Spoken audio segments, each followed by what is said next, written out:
जानता हूं कि आप सब सिर्फ घोषणा का इंतजार कर रहे हैं, वो भी जल्द हो जाएगी। प्रभु, जहां पे मेरे प्रधानमंत्री हैं वहां पे कम से कम मुझे अपने सम्मान की चिंता करने की जरूरत नहीं है। केंद्रीय मंत्रिमंडल में चिराग पासवान को उनके पसंद का बेहतर मंत्री पद दिया जा सकता है, यानी उनका ओहदा बढ़ सकता है। राज्यसभा में उन्हें एक प्रतिनिधि भेजने का मौका दिया जाएगा।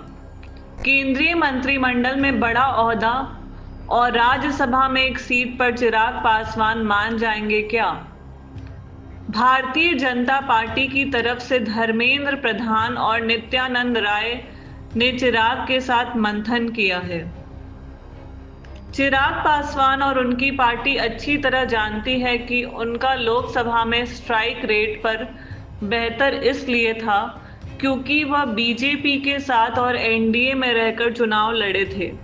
इसके बाद ही चिराग ने कहा कि एनडीए में ऑल इज वेल।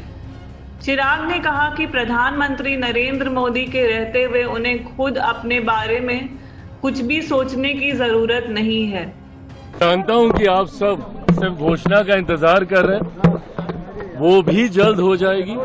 पर इतना मैं जरूर कहूंगा कि बातचीत बहुत अच्छे से, बहुत बढ़िया से, कल जैसा आदरणीय नित्यानंद जी ने कहा, सकारात्मक, बहुत ही सकारात्मक रूप से बातचीत हुई है, हो रही है और अभी अंतिम दौर में अब ये बातचीत पहुंच चुकी है।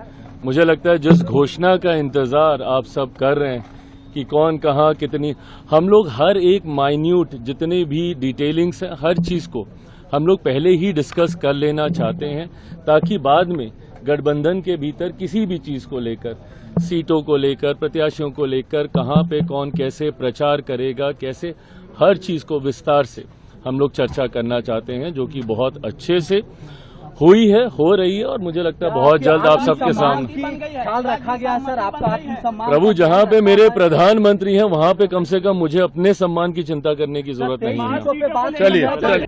विपक्ष बहुत जोर लगा रहा है, घोषणाओं की पूरी लिस्ट बनाकर एनडीए को बिहार में परास्त करने में लगा है।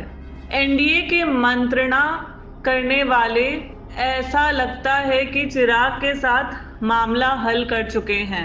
सीट बंटवारे के फॉर्मूले के अनुसार बीजेपी और जेडीयू को मुख्य हिस्सा मिल रहा था और चिराग एलजेपीआर जीतन राम मांझी की पार्टी को 10 तथा उपेंद्र कुशवाहा के राष्ट्रीय लोक मोर्चा को 10 सीट का हिस्सा देने का प्रस्ताव था। जीतन राम मांझी और उपेंद्र कुशवाहा 15-15 सीट पर दावा कर रहे हैं और चिराग लगता है कि 25 सीट पर मान गए हैं। उनका दावा 40 सीट का था। एनडीए में मुख्य रूप से भाजपा के नेताओं के ऊपर ही सीटों के बंटवारे का मसला आ गया है। नीतीश कुमार की पार्टी जेडीयू भाजपा से एक अधिक सीट पर चुनाव लड़ेगी, यानी कि जेडीयू मुखिया पार्टी रहेगी और बीजेपी के नेताओं ने यह कह ही दिया है कि नेतृत्व नीतीश कुमार का रहेगा। गिरिराज सिंह ने कहा कि नीतीश के नेतृत्व में एनडीए चुनाव लड़ रही है। अभी घोषणा हुआ है, एनडीए का नेतृत्व का चेहरा नीतीश कुमार हैं और सब कुछ ठीक ठाक है। जल्द सीटों का भी आप लोगों के सामने आ जाएगा। इसके पहले रेल मंत्री अश्विनी वैष्णव ने तो यह भी कहा था कि अगले मुख्यमंत्री नीतीश होंगे। चुनाव नतीजे के बाद जितना कुछ हल करने के लिए रहेगा उसके लिए एक सप्ताह से ज्यादा समय नहीं रहेगा। चुनाव नतीजे 14 नवंबर को आ जाने हैं।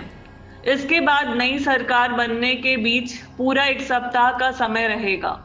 अभी का ही मामला पिछले कुछ सप्ताहों से लगातार फंसा हुआ रहता था। एनडीए ने चिराग पर ही अपनी पूरी कोशिश बनाकर रखी थी। एनडीए का तरीका था एक साधे सब साधे। देखते रहिए विमर्श न्यूज और हमारे विश्लेषकों पर अपनी टिप्पणी भी कीजिए। चैनल को सब्सक्राइब ना किया हो तो जरूर कर दीजिए, अच्छा लगे तो प्रोग्राम को लाइक भी कीजिए।